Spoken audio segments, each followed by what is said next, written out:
Humans are imperfect creatures. Throughout our long lives, we are bound to run into many health problems. Many visit a physician multiple times a year. But the vast expanse of people from our prehistory did not have this luxury. In a time of superstition, healthcare was crude and often dangerous. However, their techniques ultimately aided in their survival. The Stone Age was a period that lasted from the creation of the first stone tools around 3.3 million years ago to the widespread use of bronze around 3,200 years ago. We have plenty of evidence of healthcare throughout this period, as well as indications that it extended before the Stone Age even started. Healthcare is not a human invention. Depending on how you define it, many animals actually participate. Some animals eat plants to vomit, while others eat various substances with medicinal qualities. These examples could certainly count as healthcare, but I believe we need a more nuanced definition. Healthcare should be redefined as planned or organized medical care for an individual or group. In this definition, self-medication does count, but requires more planning or modification than simply consuming a plant. Even with this nuanced definition, chimpanzees certainly use healthcare. Recently, it was discovered that chimpanzees actually use a form of medicine to treat their own and others' injuries. At Luango National Park in Gabon, chimpanzees were witnessed applying insects on their wounds. In one case, a mother even applied an insect to a wound on her son's foot. Overall, 19 instances of insects being applied to open wounds were observed. The procedure was similar every time. They caught the insect, crushed it in their lips, rubbed it on the wound, and then took it out of the wound. Often the bug was put in and taken out several times. The insect species involved is unknown. It is possible that they have antiseptic or anti-inflammatory properties. Modern humans from as far back as 1400 BC used insects for this purpose. It remains unknown if these insects actually do help heal wounds or if it is a case of the placebo effect. Whatever the case, it is obvious that chimps are practicing healthcare. They are using an implement in an attempt to soothe or heal their own or others' wounds. Chimpanzees are also known to eat prickly plants to flush out parasites and other plants to fight off infections. Witnessing this behavior in a species that is commonly seen as contemporary to our own distant ancestors is interesting to say the least. It doesn't necessarily mean that our ancestors engaged in this behavior. However, it does suggest that if the relatively small-brained chimps are able to grasp the concept of medicine, our more cognitively advanced relatives would have. Our oldest evidence for healthcare in humans comes from a 1.77 million-year-old site in Georgia. Here lived the archaic and brutish-looking Homo erectus georgicus. This population had relatively small brains, but has shown us something remarkable about our own prehistory. Here, the well-preserved skull of a male over 40 years old was found. All of his teeth, except for the left canine, had fallen out. The tooth sockets had been reabsorbed into the skull, suggesting that he had lost his teeth several years before his death. He would have been unable to chew up unprocessed meat or raw plants. His diet would have been limited to bone marrow, brain matter, or pre-processed plant and animal matter. Gathering all this food and processing it on his own would have been very difficult. Considering his age, his body would not have likely been in great shape. His survival depended on the care of others. Though they may not have been giving him medicine specifically, they were likely feeding him on a daily basis. I would personally qualify this as healthcare or perhaps elderly care. Though he was only in his 40s, this was a very old age for the time. Prehistoric people lived very hard lives full of injuries and disease. The vast majority of hominins, including our own ancestors, did not see their 40th birthday. There are other Homo erectus individuals that show health problems, but they are not necessarily indicative of health care.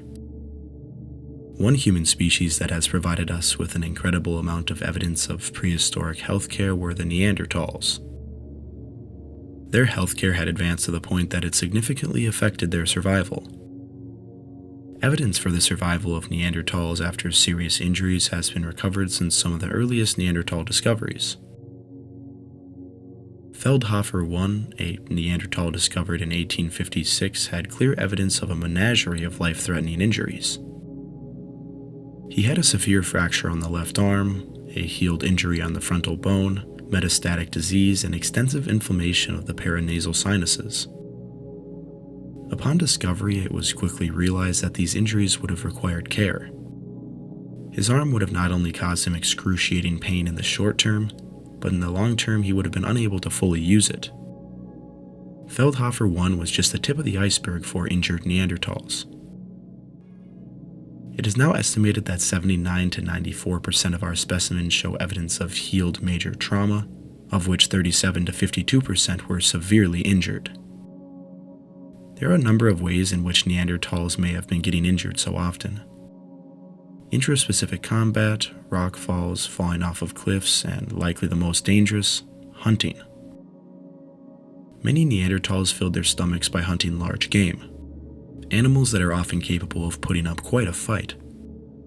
They also battled hungry predators who were directly hunted and killed in defense. Hunting and predation are typically the main explanations for their numerous injuries. Through their skeletons, we are able to see that they are quite proficient at healing the wounded. High rates of recovery and low rates of infection suggest that wound management was common. Evidence for severe infections is actually absent from the Neanderthal fossil record. Some rib injuries would have caused significant blood loss. However, the survival of these individuals indicates that they would have needed some sort of bandage or covering. The Inuit have historically used the skin of lemming to stop bleeding. Neanderthals could have done something similar. Red ochre has been used by many tribes as an antiseptic, and Neanderthals may have applied it to wounds. Well-healed fractures on many Neanderthal bones indicate that they may have been setting splints. Some of the best evidence of Neanderthal medicine comes from Neanderthal dental calculus. Researchers have found that Neanderthals were consuming yarrow and chamomile, which are thought to be anti-inflammatory agents. These plants taste extremely bitter and have very little nutritional value. It has been hypothesized that they are consumed as a form of medicine. Another individual had signs of poplar and the mold penicillium. Poplar is a natural painkiller, and penicillium is the source of our most successful antibiotic. It is hard to say if these Neanderthals were intentionally ingesting these plants for their medicinal qualities. However, the individual eating poplar and penicillium had a severe tooth abscess and evidence of a parasitic infection. Neanderthals, like modern hunter-gatherers, had an extremely detailed knowledge of the world around them. Every berry, flower, and fungi had their own purpose. Another form of healthcare Neanderthals must have participated in was midwifery. The shape of a baby Neanderthal's head and the mother's pelvis would have made unassisted childbirth quite dangerous. It is likely that Neanderthal women would have needed help giving birth. Healthcare was also a major aspect of the lives of aging Neanderthals. A stunning example of this can be seen in the remains of Shamandar 1. This poor man had one arm, was partially blind, and crippled. Despite this, he survived for many years, living well into his 40s. It is of course unknown what caused all of his injuries. He sustained a serious blow to the right side of his face, which would have caused paralysis to the right side of his body and probably led to his withered arm. This arm may have actually been amputated. If so, this is by far the earliest evidence of amputation. However, this has not been conclusively proven and may forever remain enigmatic. Whatever happened to this poor man was astonishingly brutal. Perhaps a slip off a cliff, a hunt gone wrong, or a disagreement with a testosterone-filled Neanderthal teen. Whatever the case, he was cared for with true compassion by his people. He certainly could not participate in hunting and would not have been a very efficient forager. His usefulness would have been limited to his humanity. Stories of hunts long ago, extensive crafting knowledge, and jokes for which his own father once told him. Shamandar 1 is the ultimate testament to the compassion and humanity of the Neanderthals. He is also an example of the advanced healthcare that the Neanderthals were capable of. Many things could have killed old One Arm, but he was likely cared for until his final breath.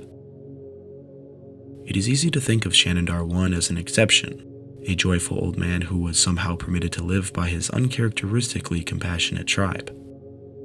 But this is simply not the case.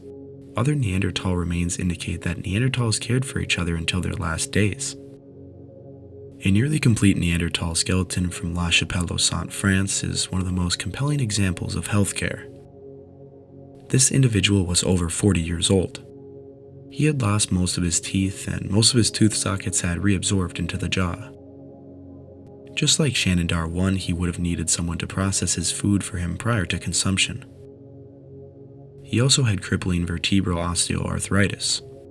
This would have caused him to spend much of his day laying down.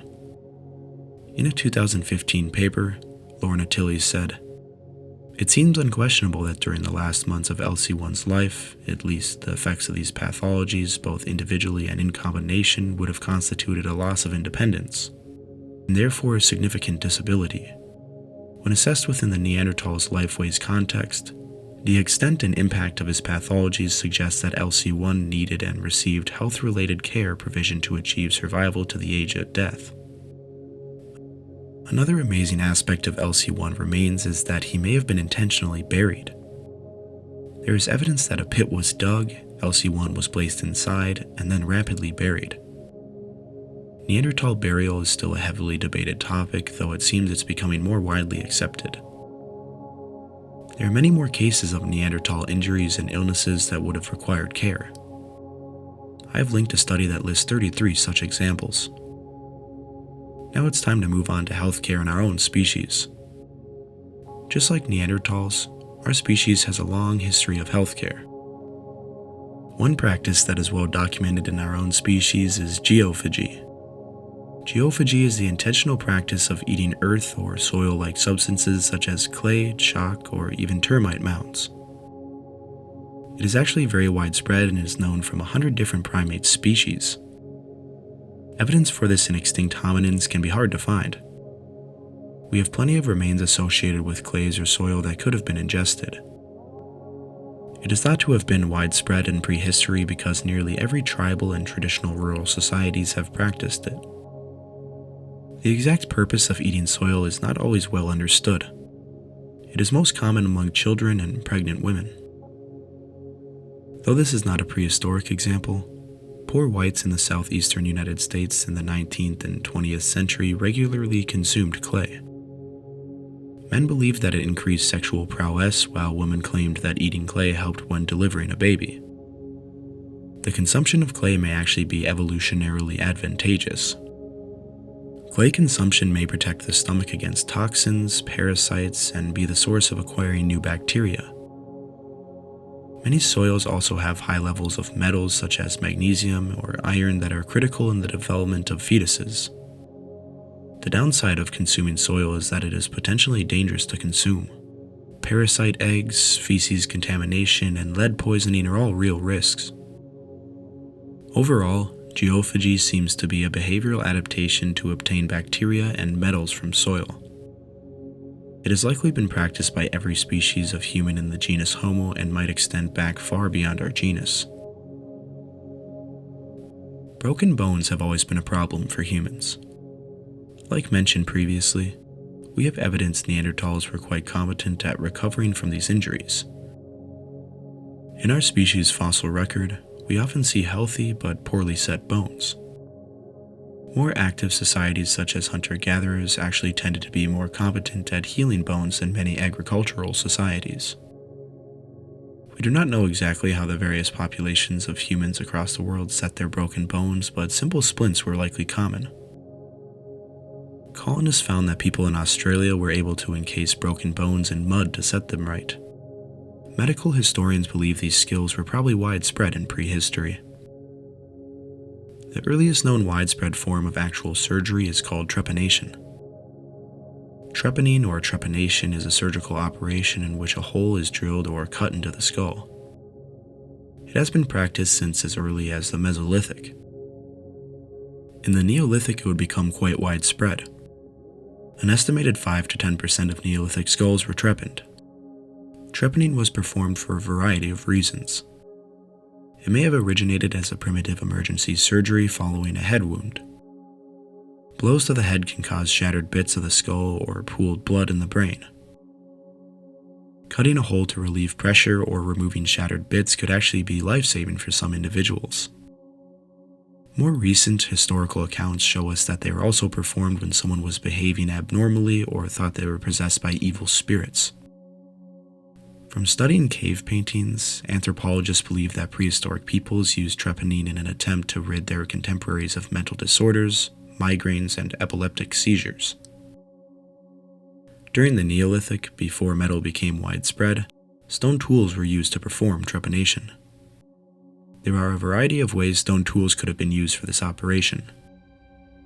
Some skulls show evidence of multiple holes being drilled in a skull to create a larger hole. Other skulls show rectangular holes made by stone blades. In a time before painkillers or sedatives, one can only imagine how painful this operation would have been. If an individual survived this procedure, they often kept the extracted bone as a good luck charm. Imagine wearing a piece of your own skull as a necklace. Neolithic people were metal. Trepanation is still performed in various places around the world. The practice is quickly dying, if not practically extinct. Dentistry was relatively common and even before trepanation. Plenty of teeth have been found with evidence of dentistry dating back over 13,000 years ago. Once humans began cultivating grain and relying on it, dental problems became rampant. The carbs from grain break down in our mouth into simple sugars that feed cavity-causing bacteria. Holes are often found drilled into molars where presumably a cavity resided. Many prehistoric peoples manufacture beads with small drills, so drilling teeth would have not been very difficult. One thing it would have been is painful. Prehistoric dental operations would have probably been even more painful than trepanation. Some teeth show evidence of fillings such as beeswax placed inside, others were simply left as holes. Complex dentistry techniques such as braces or true fillings would not appear until historical times. I truly do feel bad for Stone Age people, especially Homo erectus georgicus D3444. Poor guy. The last aspect of prehistoric medicine yet to be covered were the people responsible with administering it. Given our fragmentary evidence, it is difficult to know exactly how these operations worked, though looking at tribes throughout recent history we can get an idea. Commonly, women are the ones who administer medicine and healthcare. They often have a vast knowledge of local plants and how to use them. Many are also familiar with sewing and have natural instincts as mothers to take care of others. In some prehistoric communities, shamans, witch doctors, or medicine men were responsible for taking care of the community. They specialized in collecting herbs and roots, carried out rudimentary surgery, and cast spells. Tribespeople would also seek out the shaman for medical advice when they needed it for sickness, injury, or disease. Treatments often consisted of healing the injured as well as the spirit. Shaman or medicine men were diverse throughout many societies, but they were essentially the superstitious precursors to physicians. Some legitimately have or had a deep knowledge of medicinal remedies. Others rely or relied more on belief and magic. Even if their treatment did not actually heal the patient, the placebo effect placed upon them was effective. We have to remember that during prehistory, religious beliefs were much less organized than in later periods. Localized shaman and medicine men would have been very important throughout much of the prehistoric world, as they were and still are in many indigenous populations. Overall, healthcare was very important to Stone Age people. Many had a vast knowledge of natural remedies and basic healthcare. It can be said with confidence that these practices significantly affected the success of our genus as far back as the Middle Paleolithic. More recent examples from tribal and indigenous people attest to how resourceful and innovative people can be with such limited technology. This was a very fun topic to cover, and I am sure that I'm missing out on some very niche medical practices from maybe remote tribes or something, so if you know of any really cool medical practices that you'd like to share, If they're from prehistory or not, comment those down below. Otherwise, have a good day, and please continue watching my videos. Bye.